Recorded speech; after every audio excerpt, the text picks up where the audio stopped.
Welcome to 30 minutes of VOA Learning English, the voice of America's information service for people learning English. Join us now for Words and Their Stories and People in America, coming up after As It Is.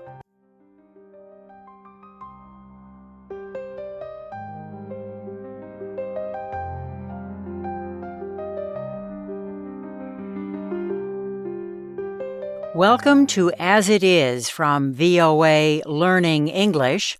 I'm Karen Leggett in Washington. Thanks for joining us. Today we have two stories dealing with agriculture. We tell about some researchers and their efforts to make life easier for farmers in developing countries. But first, we report on efforts to protect crops and the soil around them. Soil conservation methods help farmers protect their land from the damage caused by farming and the forces of nature. One method of soil conservation is the use of windbreaks. Bob Doty has our report.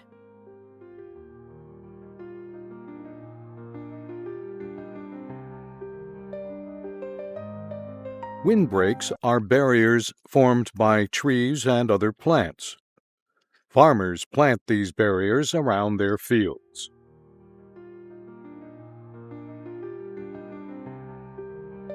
Windbreaks help prevent the loss of soil. They stop the wind from blowing soil away. They also keep the wind from damaging or destroying crops. Windbreaks can be highly valuable for protecting grain crops. For example, studies have been done on windbreaks in parts of West Africa. These studies found that grain harvests were as much as 20% higher in fields protected by windbreaks compared to fields without them. But here is something interesting about windbreaks. They seem to work best when they allow some wind to pass through the barrier of trees or plants around a field. If not, then the movement of air close to the ground will lift the soil. Then the soil will be blown away. For this reason, a windbreak works best if it contains only 60 to 80% of the trees and plants that would be needed to make a solid line. An easy rule to remember is that windbreaks can protect areas up to 10 times the height of the tallest trees in the windbreak. There should be at least 2 lines in each windbreak. One line should be large trees. The second line, right next to it, can be shorter trees or other plants with leaves. Locally grown trees and plants are considered the best choices for windbreaks. Studies have shown that some kinds of trees can grow well, even if the quality of the land is not very good. One kind of tree is the white pine. Another is the loblolly pine. Windbreaks not only protect land and crops from the wind, surplus trees can be cut down and used or sold for wood. Trees reduce the damaging effects of wind and rain. Their roots help protect soil from being washed away. And trees can provide another valuable service for agriculture. They can provide grazing animals with shade from the sun. I'm Bob Doty. You are listening to As It Is, VOA's daily program for people learning English. I'm Karen Leggett in Washington.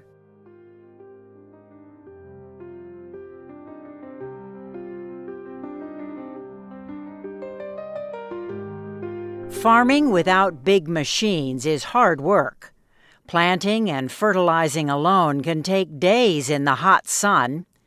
Researchers are working to develop simple machines to make life easier for farmers in the developing world. They also would like to help the farmers save money. Christopher Cruz has more.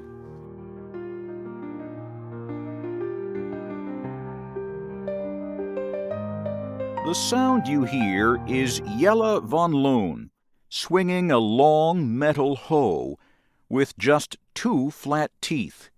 He is testing a model of a handheld planting tool designed for small-scale farmers. With each stroke, one tooth plants a seed, the other a little fertilizer. Jelle van Loon is not a farmer. He is an engineer at the International Maize and Wheat Improvement Center in Mexico. The center is known by its Spanish name, CIMMYT. Mr. van Loon is working to develop low-cost tools for small-scale farmers around the world. He hopes the tools will save them work, time, and money. Usually, he starts with a piece of equipment built somewhere else. Some are Chinese-made, some are Brazilian-made, where already a lot of effort has been done for small-scale farmers. But the idea is to get these implements here, test them on the field, and extract what works for us. An example is a hand planter from Brazil.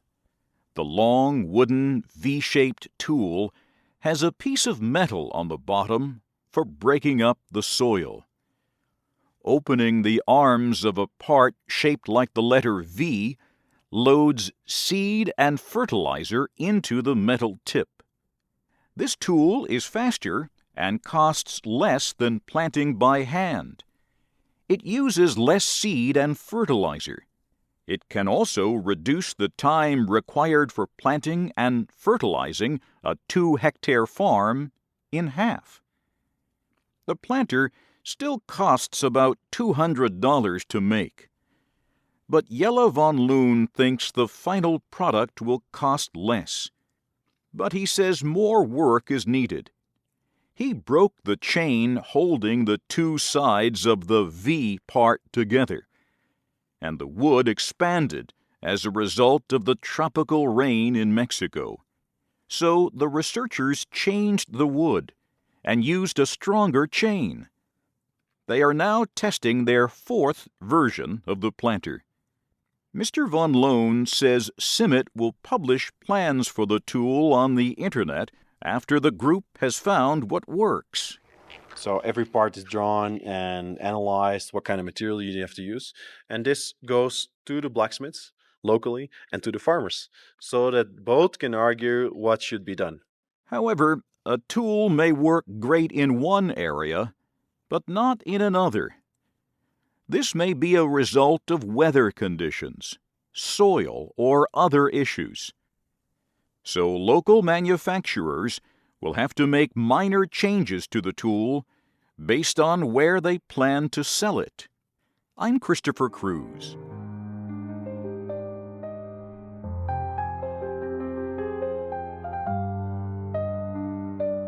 That is As It Is from VOA Learning English.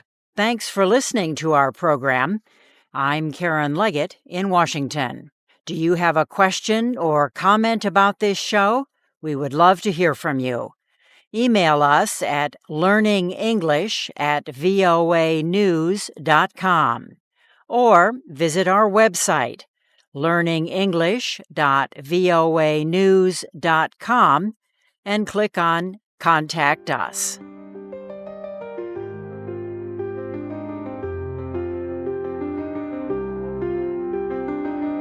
Words and Their Stories is next, followed by People in America.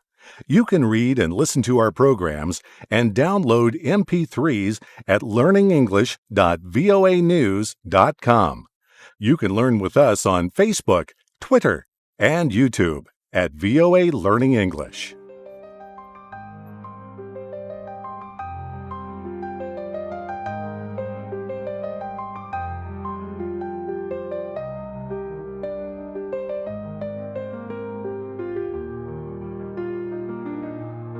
Now, the VOA Special English program, Words and Their Stories. Some of the most exciting information comes by way of the grapevine.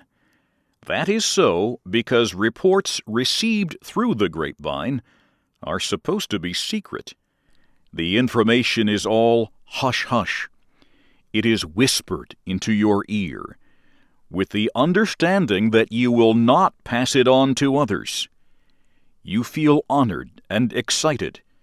You are one of the special few to get this information. You cannot wait. You must quickly find other ears to pour the information into. And so the information, secret as it is, begins to spread. Nobody knows how far. The expression "by the grapevine" is more than 100 years old. The American inventor Samuel F. Morse is largely responsible for the birth of the expression. Among others, he experimented with the idea of telegraphy, sending messages over a wire by electricity. When Morse finally completed his telegraphic instrument, he went before Congress to show that it worked. He sent a message over a wire from Washington to Baltimore. The message was, "What hath God wrought?" This was on May 24th, 1844. Quickly, companies began to build telegraph lines from one place to another. Men everywhere seemed to be putting up poles with strings of wire for carrying telegraphic messages. The workmanship was poor, and the wires were not put up straight. Some of the results looked strange. People said they looked like a grapevine. A large number of the telegraph lines were going in all directions, as crooked as the vines that grapes grow on.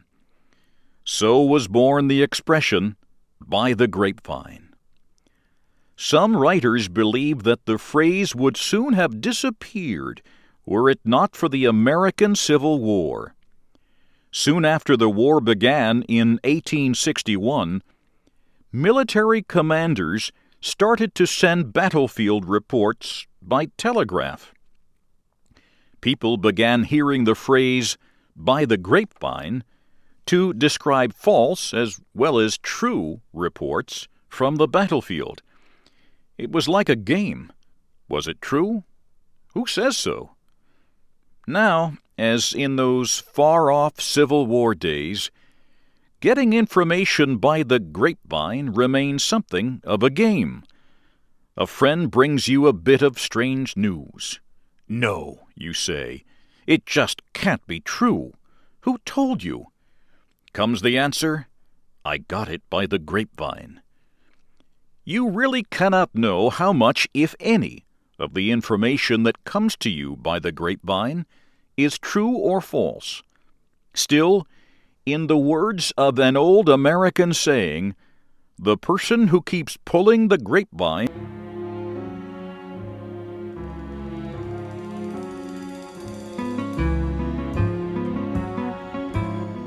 This is Faith Lapidus. And this is Steve Ember with People in America in VOA Special English. Today we bring you the second part of our program about American songwriter Cole Porter. Porter wrote his songs from the 1920s to the 1950s. They continue to be popular today. In olden days, our glimpse of stocking was looked on as something shocking. Now, heaven knows, anything goes. Good authors, too, who once knew better words, now only use four-letter words. Writing prose, anything goes. If saying your prayers you like, if green pears you like, if old chairs you like, if backstairs you like, if love affairs you like, with young bears you like, nobody will oppose.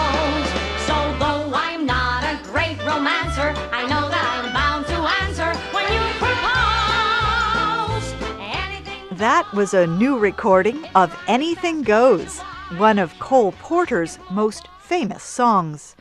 Caroline O'Connor sings it in the movie about Cole Porter called DeLovely. Kevin Kline and Ashley Judd star in this movie about Porter's life, released in 2004. The title of the movie is from one of Porter's popular songs, It's DeLovely. In the song, Porter plays with words that start with the letter D. Robbie Williams sings the song.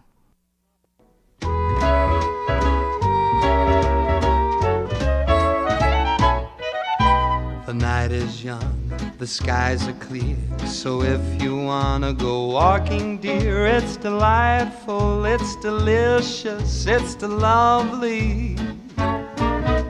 I understand the reason why you're sentimental, 'cause so am I. It's delightful, it's delicious, it's lovely.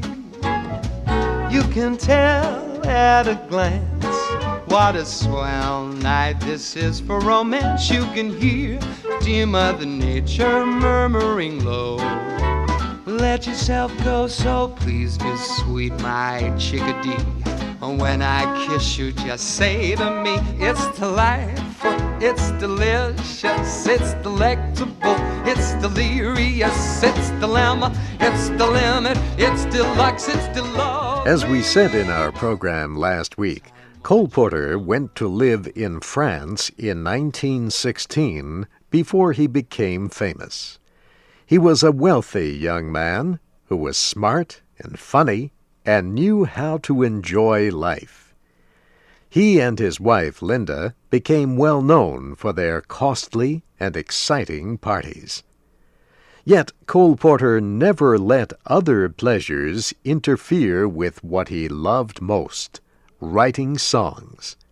He worked hard on his songs. Both the words and music had to be perfect. Porter gained fame as a musical theater writer by the early 1930s.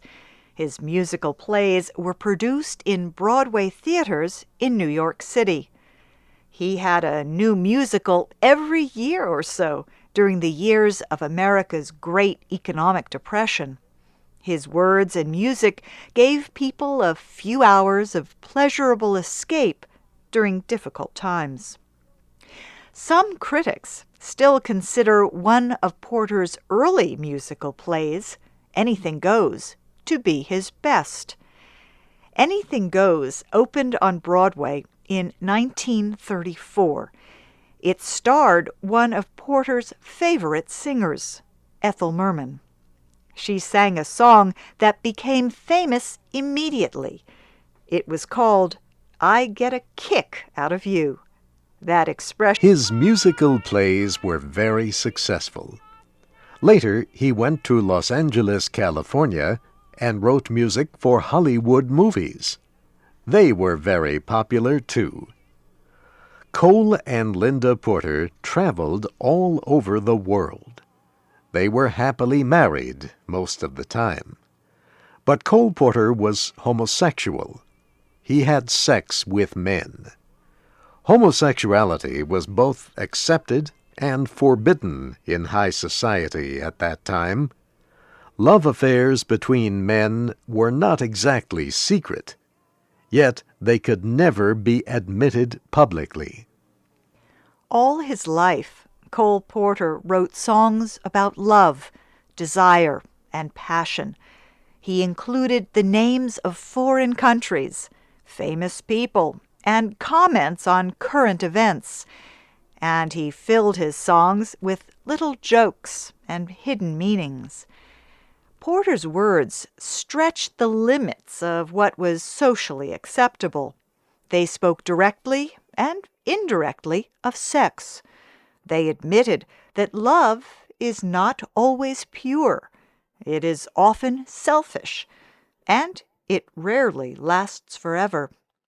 Porter was not even sure what love really is. He wonders about it in this song. What is this thing called love? It is sung by Lamar. What is this thing called love? This funny thing called love. Just who can solve its mystery? Why should it make a fool of me? I saw you there one wonderful day. You took my heart and threw it away. That's why I asked the Lord in heaven above, what is this thing called love? Cole Porter also wrote some of the most beautiful love songs ever, full of true, deep feeling. Critics consider Every Time We Say Goodbye Was injured while riding a horse.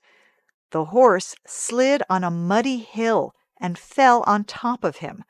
His legs were crushed. Cole Porter spent the rest of his life, 27 years, disabled and in severe pain. Yet he continued writing wonderful songs, musical plays, and movies. In 1948, he wrote what some consider his greatest work. It was a musical play called Kiss Me, Kate. It was based on William Shakespeare's play, The Taming of the Shrew. But it takes place in modern times among a group of actors. The play was produced again on Broadway in 1999. One of the most famous songs in the musical is called Too Darn Hot. It is a funny song about how hard it is to be interested in love in really hot weather. Stanley Wayne Mathis sings it in Kiss Me, Kate. It's too darn hot. It's too darn hot. I'd like to sup with my baby tonight and play the pup with my baby tonight. I'd like to sup with my baby tonight and play the pup with my baby tonight. But I ain't up to my baby tonight 'cause it's too darn hot. Cole Porter had another hit show in 1953 called Can-Can. It was his final play. That same year, Porter's wife, Linda, died.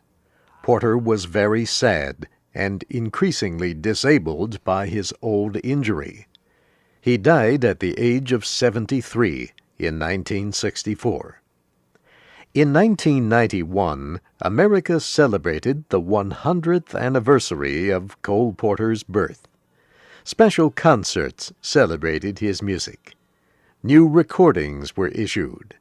Jazz singers and symphony orchestras recorded his songs. So did several rock and roll artists. They made a recording and special music video to honor him.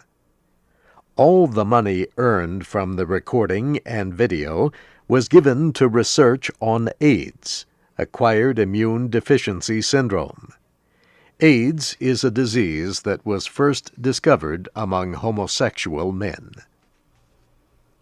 Today, Cole Porter's songs are still valued for their beauty, humor, and intelligence, and for their unexpected jokes and wordplay.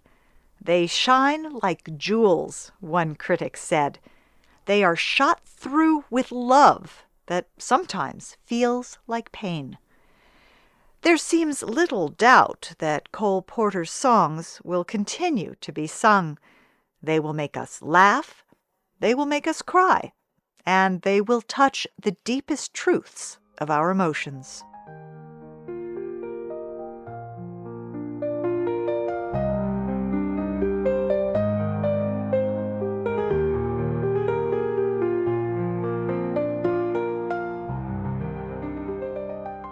This program was written by Shelley Gullist. It was produced by Katie Weaver.